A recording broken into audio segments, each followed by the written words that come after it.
আসসালামু ওয়া রাহমাতুল্লাহি ওয়া বারাকাতুহু।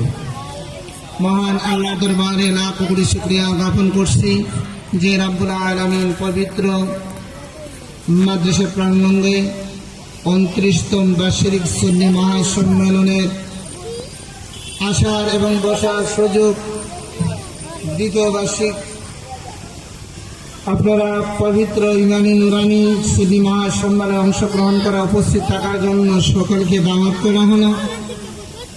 যে রব্বুল আলামিন নবীর মাদ্রাসা, যেখানে হাদিস শরীফে যে আল্লাহ রাসূল বলেছেন, কালা নবী সাল্লাল্লাহু আলাইহি ওয়াসাল্লাম তালিবুল ইলমি ফারিদাতুন আলা কুল্লি মুসলিমিন ওয়াল মুসলিমাত, প্রত্যেকটি ছেলে মেয়েদের জন্য বিদ্যা অর্জন করা ফরজ। কোন বিদ্যার কথা বলা হয়েছে? বাংলা বলেন, ইংরেজি বলেন, অঙ্ক করেন, বীজগণিত, রেখাগণিত, পাটিগণিত, অর্থনীতি না। যে রব্বুল আলামিন পবিত্র কোরআনে কারীম সিনার মধ্যে মুখস্থ করার জন্য মাদ্রাসা হয়।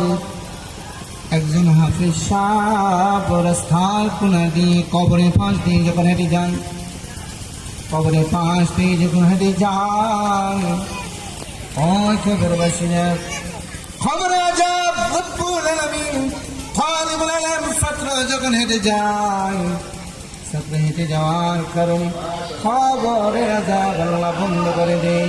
শুধু তাই নয় বাবারা, ভাইয়েরা, পর্দার মা বোনেরা, একটা ছেলেকে আলেম বানান, একটা মেয়েকে আলেম বানান।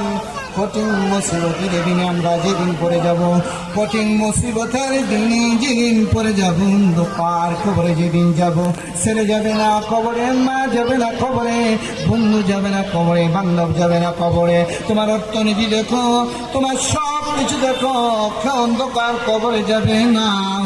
একটি মেয়ে আলেম হলে, একটি ছেলে আলেম হলে প্রাণ খুলে দোয়া করবে, আল্লাহুম্মা وقل رب ارحمهما كما ربياني صغيرا رب ارحمهما كما ربياني صغيرا।